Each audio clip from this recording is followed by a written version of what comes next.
Šok ispovest, moj muž je pre mene spavao sa 126 žena i ja sam srećna zbog toga.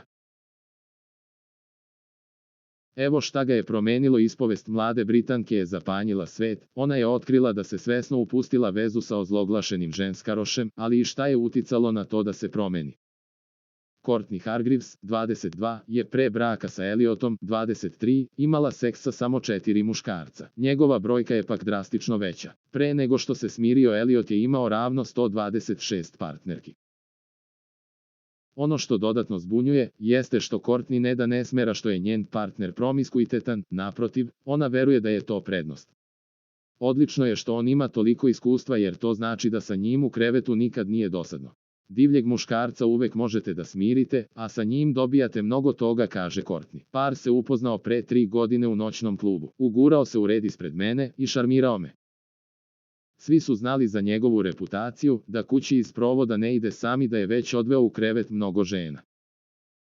Nisam bila zainteresovana za nekog takvog i rekla sam mu da se skloni jer nisam htela da budem samo još jedan broj. Počeli smo da razgovaramo, a on zaista ništa nije pokušavao. Ponudio mi je da me odveze kući, a pristala sam da svratim do njega na kafu, ali sam mu stavila do znanja da je to samo prijateljski. Ipak, veći deo noći smo pričali, a na kraju smo završili u krevetu. Bio je jako samouveren.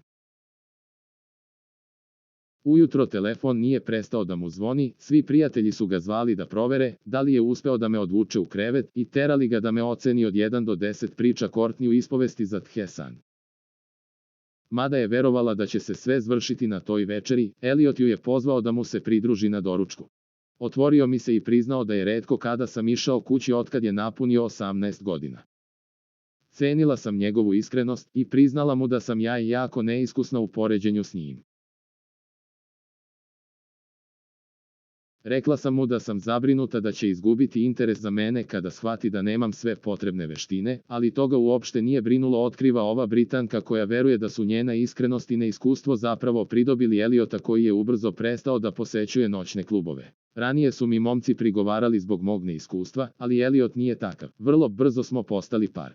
Zapravo, praktično posle te prve noći nisam ni izlazila iz njegovog stana. U početku mu nije verovala zbog njegove reputacije ženskaroša.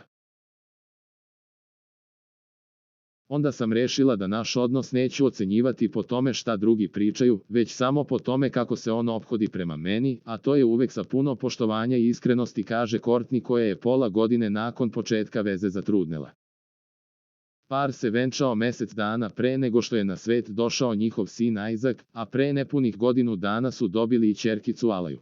On zna puno o intimnim odnosima i s njim je u krevetu svaki put avantura. Zna kako da zadovolji ženu, a to moji bivši nisu znali. Zbog njega se osjećam divno, a on od mene ne očekuje da visim s lustera. Ja sam samo profitirala iz njegovog divljanja. Dobila sam muža koji zna šta radi u krevetu, a koji je istovremeno i divan muž i otac zato što se izdivljao i izbacio sve iz svog sistema, smatra ona. O tome kako ga je Courtney ukrotila, Elliot kaže, dok nisam upoznao Courtney, samo su me interesovali izlasci i žene. Courtney je nešto drugo, zrela, osjećajna i ume da oprosti. Savršena je za mene i radije bih proveo život sa njom u porodičnom okruženju nego se vratio svojim starim navikama, tvrdi ovaj momak.